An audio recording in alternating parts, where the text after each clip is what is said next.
Om Sahana Bhavatu Sahanau Bhunaktu Sahaviryam Karavavahai Tejasvinavaditamastu Ma Vidvishavahai. Om Shanti Shanti Shanti. And welcome everyone to our June 22nd recorded Zoom keynote. And our first topic, 5 gems of wisdom from the Tirukkural. Of course, there are dozens of gems of wisdom in the Tirukkural, but here we are just looking at 5. Tirukural is comprised of 133 chapters divided into 3 parts. Part 1 on virtue, Part 2 on wealth, and Part 3 on love. Our presentation focuses mainly on Part 1 on virtue.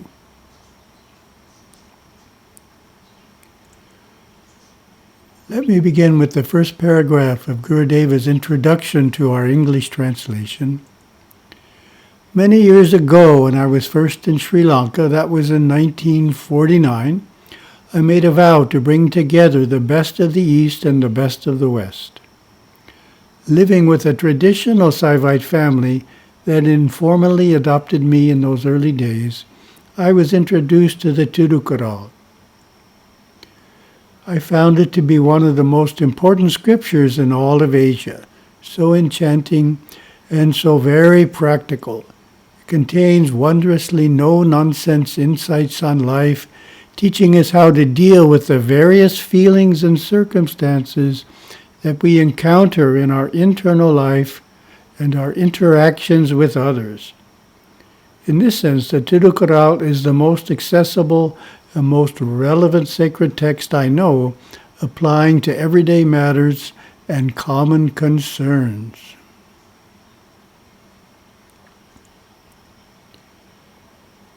Later in the introduction, Gurudeva makes the following statement about why the Kural is relevant to modern life.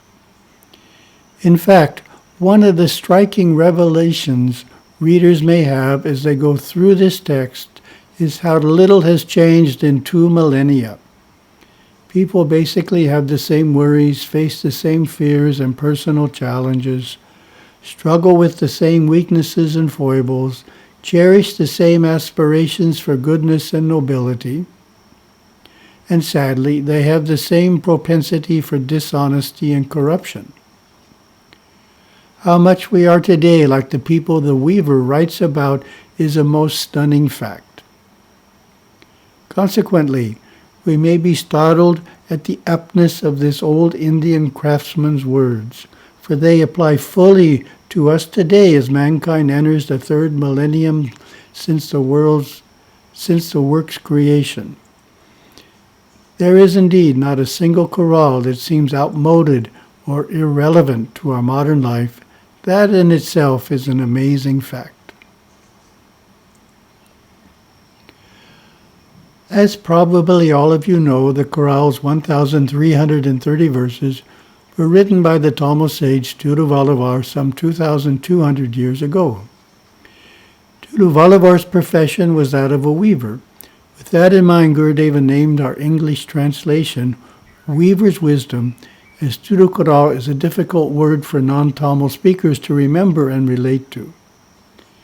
Tiru, of course, means holy or sacred, and Kural describes a brief verse or literary couplet. So holy couplets, literal meaning. There is a large Tiruvalluvar statue on an island off the tip of Kanyakumari. It was designed by Dr. V. Ganapati Stapati and completed in the year 2000. The statue is 133 feet tall, 1 foot for every Kural chapter. It is interesting that the architect Ganapati Stapati is also the designer of the Yerevan temple at our Hawaii monastery. Next, I want to ask everyone a question. What do you think are the 4 essential components of life on earth needed to make spiritual progress? These can include specific human activities, kinds of people, knowledge, and conditions in nature.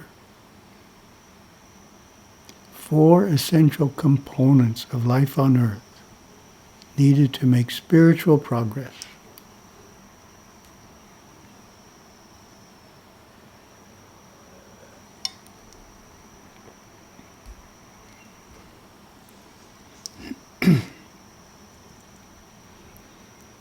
It is in the prologue of Part 1 on virtue that Tiruvalavar's answer is found in his choice of the subjects for the 4 chapters. This is our first gem of wisdom from the Kural. Its value is that it shows us what is the traditional Hindu view of what is needed for our spiritual well-being on planet Earth.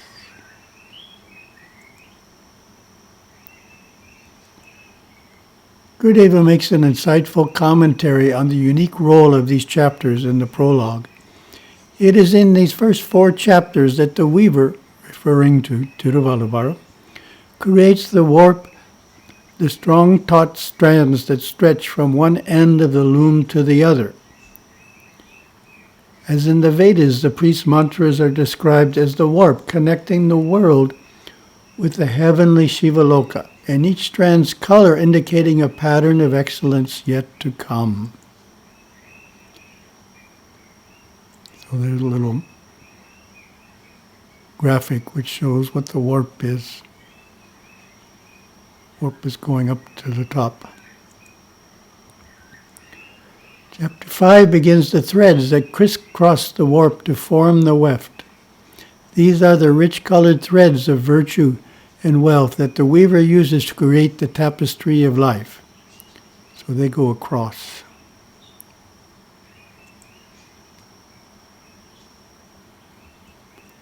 Okay, so we already asked you this question.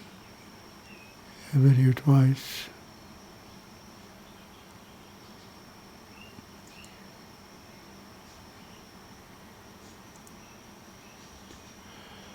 The first essential component of life on earth needed to make spiritual progress is probably the most obvious and is found in chapter 1. The chapter is entitled Praising God and focuses on the importance of worshiping God. Gurudeva comments, here now are the pungent opening verses filled with foundational knowledge for the beginning novice and the advanced pundit. God Supreme is explained in no uncertain terms, beginning with the primordial Om, the primal sound of the universe, the A of many alphabets. Nothing could exist without the constant, resonant, resounding Om, the soundless sound, the impulse of creation ever emanating from the cosmic dance of God Shiva, the source of all 3 worlds. Throughout the first 10 chorales, one is encouraged to worship, to worship, to worship, and thus soften negative karmas. Speaking of the holy feet, the weaver tells us of the ancient tradition so embedded in Indian culture that even today, touching the feet of a holy icon, a Swami, Sadhu, elder, and one's mother and father is a gesture of deepest respect.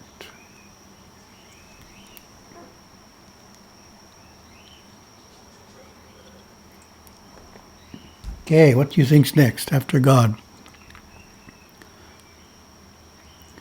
Second of the 4 chapters gives a component of life on earth needed to make spiritual progress that relates to conditions in nature. The chapter is entitled The Importance of Rain, stresses how central rain is to the existence of humans on earth. Gurudeva comments, and so does a rooster. In chapter 2, the author shows that in his day, man was a vital, responsible part of ecology, inseparably entangled with it. This reverence for the environment forms another group of threads in the warp of our weaver's pattern yet to be unfolded. The Abrahamic religions upon which historically most scientists base their postulations brought to mankind the attitude that man is not a part of ecology but set apart from it, created to control and selfishly exploit it. The perspective has led to mountainous problems: pollution, waste and deforestation, extermination of whole species, drought, and much, much more. The Weaver speaks eloquently of rain in chapter 2, and in verses throughout the book he says that dharmic or good behavior of the people brings rain, hence wealth, and adharmic or unvirtuous behavior brings drought, hence poverty, leading to famine. A point is made that should rain fail, the worship within the temples and home shrines of God and the gods would cease, and the joyous festivals, which during that time were many, would be held no more. Now, without rain, you can't have the worship of God going on. And chapter 3 is a hard one to guess unless you know what it is. The third essential component of life on earth needed to make spiritual progress is the one that will be a surprise to some. The chapter is entitled Greatness of Renunciates. Gurudeva comments, Chapter 3 creates another warp on the weaver's loom, the taut threads of the renunciate and ascetic. For in his day it was the sadhus, swamis, and rishis who guided community leaders and individual seekers on the right path and kept the monarch on the side of dharma, divine law and order. In verse 21, the Weaver tells how the Vedas exalt the greatness of virtuous renunciates above every other good. And in verse 29, he explains that pious men who have compassion for all life are looked up to and respected as the priestly ones.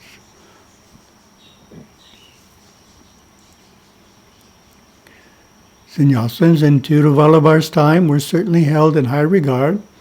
However, imagine a conversation in modern times. One parent says his son has a master's degree in computer science. Another parent says his daughter is a doctor of plastic surgery. And a third says his son is a sannyasin. What would the reaction be? The answer is self-evident.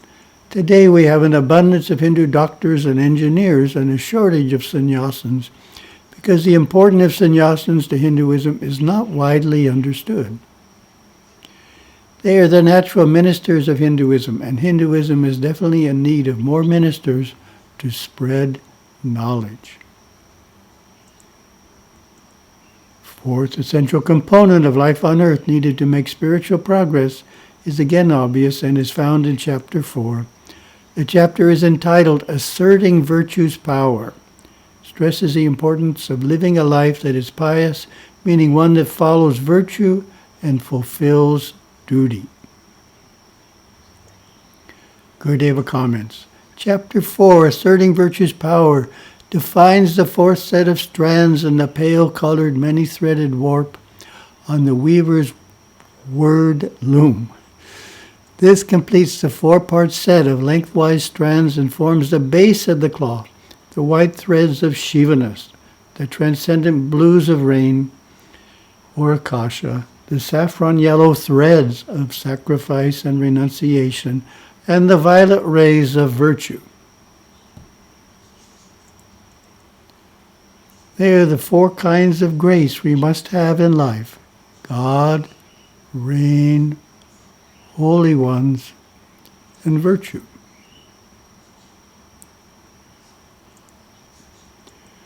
In the introduction, Gurudeva gives a suggestion as how to study the Quran.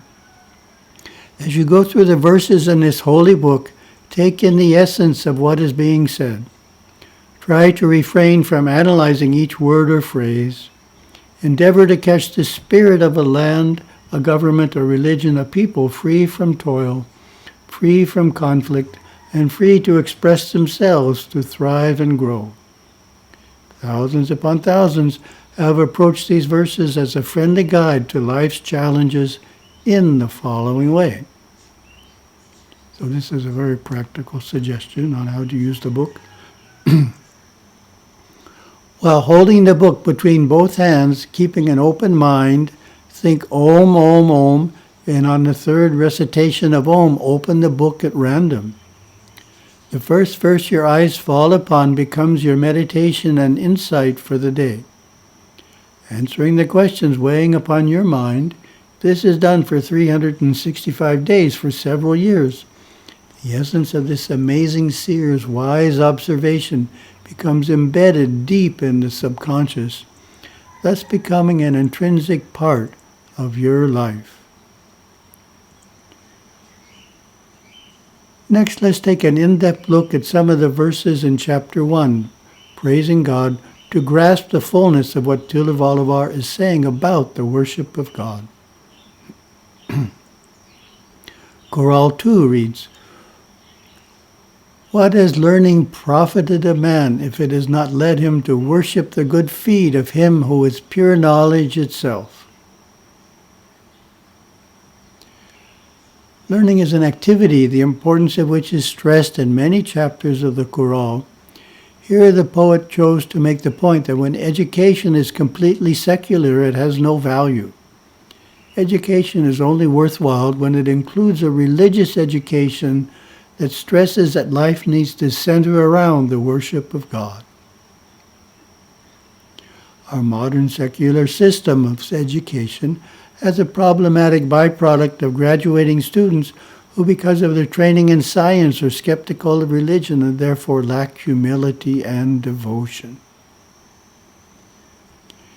As Choral 2 points out, learning should lead us to the worship. As Choral 2 points out, learning should lead us to worship, and the basic form of worship recommended in Hinduism is to attend a puja at a temple once a week. This practice is quite effective in eliminating pride. Why is this? It is because the essence of temple worship is to acknowledge that the deity is greater than you.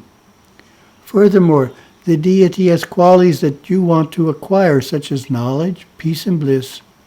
All of this leads to a lessening of pride and an increase of humility.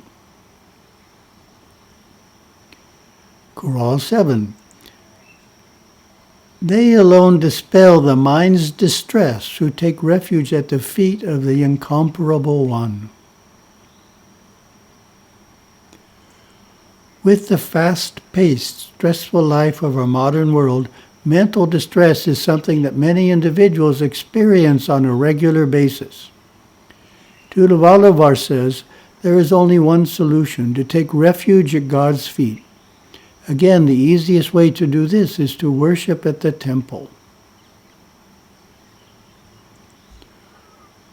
Whether the source of distress is mild depression, an argument with a spouse, or a difficult situation at work, you can take your emotional problems to the temple and lay them at the feet of the deity, and later leave feeling uplifted, hardly remembering what was bothering you. The blessings of the deity The blessings of the deity have taken the problem out of your mind entirely, like washing a stain out of clothing.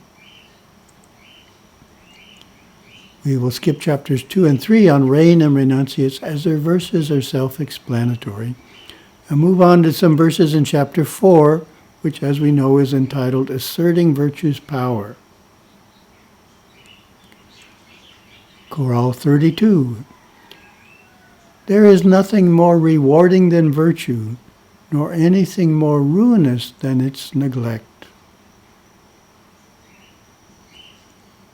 Choral 37.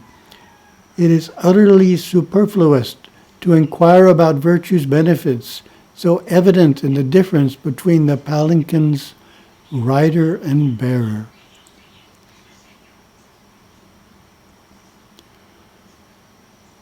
When it comes to what we can take from this life to the next, wealth is something that we cannot take with us, whereas merit from our good deeds is something that we cannot avoid taking with us. In fact, Balabar makes that point in verse 36. Don't tell yourself you'll be wise enough to practice virtue tomorrow. Do it now, for it will be your deathless companion when you die. Next, we have 2 verses encouraging the performance of good deeds and noting that true joy comes from them. 37 states, Be unremitting in the doing of good deeds. Do them with all your might and by every possible means. Choral 39, Only virtuous deeds abound in true joy. All other deeds are empty and devoid of distinction. Gurudeva made a similar statement, linking happiness to good deeds. He stated, If you want to attain happiness, make others happy. That is a wonderful statement. Quite often we are unhappy because we are self-centered. We are in a selfish state of mind, concerned only about our life, our problems, our challenges. Life is not treating us fairly, we think. So we are unhappy. What's the antidote? Do something for other people. Try to make them happy. He also taught, through service and kindness, you can unwind the subconscious mind and gain a clear understanding of all laws of life. Your soul will shine forth. You will be that peace. You will radiate that inner happiness and be truly secure simply by practicing being kind in thought, word, and deed. Next, we move into sections 2 and 3 of part 1. The sections are called The Way of the Householder and The Way of the Renunciate.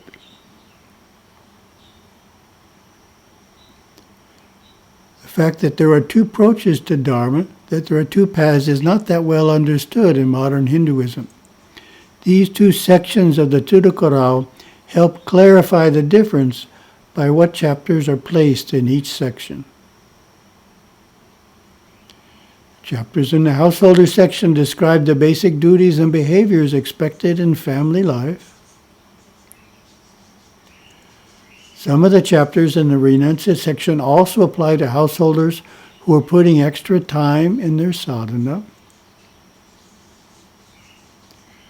Other chapters in the renunciate section also apply to householders when on pilgrimage, or even preparing for pilgrimage, taking a vow during a festival, and when over age 72 in the sannyasa ashrama. And portions of the most advanced chapters only apply to renunciates. The section has an introduction from Gurudeva. There are 2 traditional paths for the devout Hindu of nearly every lineage. The first is the path of the renunciate. Second is the path of the householder, who guides human society and produces the next generation. The ancient rishis evolved well-defined principles for both, knowing that unmarried aspirants would most easily unfold by adhering to principles of non-ownership, non-involvement in the world, and brahmacharya, while married men and women would uphold the more complex and material family dharma. Though the principles or guidelines for these 2 paths are different, the goal is the same: to establish a life dedicated to spiritual unfoldment, hastening the evolution of the soul through knowledge of the forces at work within us, and wise, consistent application of that knowledge. Next, we'll look at the first of the 2 main themes that dominate the way of the householder.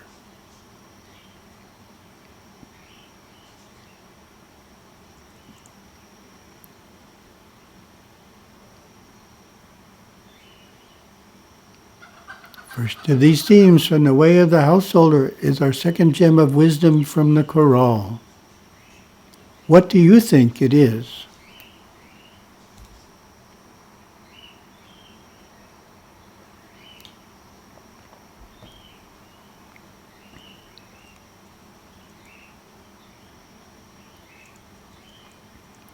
Choral 45 from Chapter 5 on Family Life is a key verse on Tiruvallabhar's perspective of family life, And the Tamil is quite beautiful and easy enough for me to read. Anbum aranum udaitayin ilwalhai panbum payanum adu. Very poetic. English. When family life possesses love and virtue, it has found both its essence and fruition.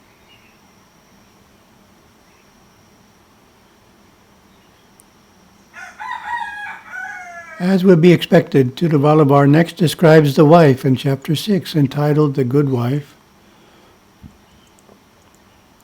Tirukkural 51 reads, "She is the helpful wife who possesses the fullness of domestic virtues and spends within her husband's means."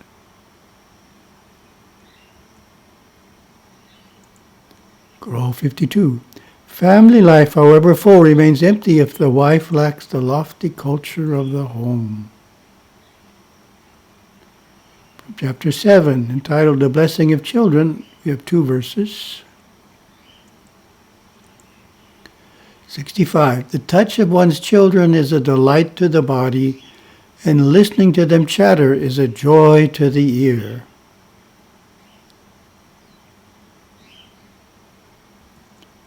66. Sweet are the sounds of the flute and the lute, say those who have not heard the prattle of their own children. And chapter 8, possessing love.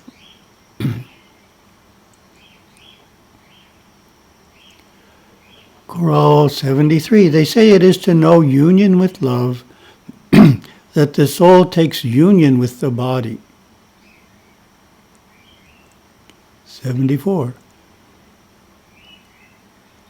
Love makes one affectionate toward all, and affection affords the priceless treasure of friendship. 80. With love enshrined in the heart, one truly lives. Without it, the body is but bones encased in skin.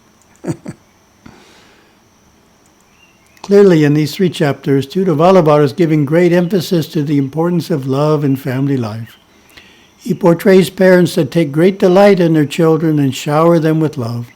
But he doesn't stop there. The poet states that because of love, we are affectionate toward all, meaning that our love does not stop just with our family, but extends well beyond. As we know too well, many modern Hindu families fall far short of Vallabhar's high ideals of a family filled with love. Not only is love not usually expressed, children are often corrected with physical punishment. The children's chatter, rather than being experienced as a joy to the ear, is often a source of irritation, which leads to correcting the children by yelling. Clearly, Tiruvallabhar's loving approach needs to be incorporated more in modern family life. Despite the fact that the ideal of a loving, close-knit family is the ideal given to us by the Tirukkural, I know of Hindus who feel it is a Western approach and not truly Hindu in nature. The following story is helpful in dispelling the idea that it is Western in origin. Swami Brahma Vidyananda tells of his upbringing in a family that did not use corporal punishment or harsh words. Quote, Hindu culture is kindness. It teaches ahimsa, non-injury, physically, mentally, and emotionally. It preaches against hinsa, hurtfulness. My personal experience taught me that. I grew up in a simple, humble family in India. My father was a teacher. He followed Hindu principles strictly. He was closely associated with Mahatma Gandhi, who always taught against violence. My parents never used harsh words or corporal punishment with me or my brothers, not even when we made mistakes. Rather, they guided us by communicating verbally. So that's a lot of material we covered, and I think we'll stop there.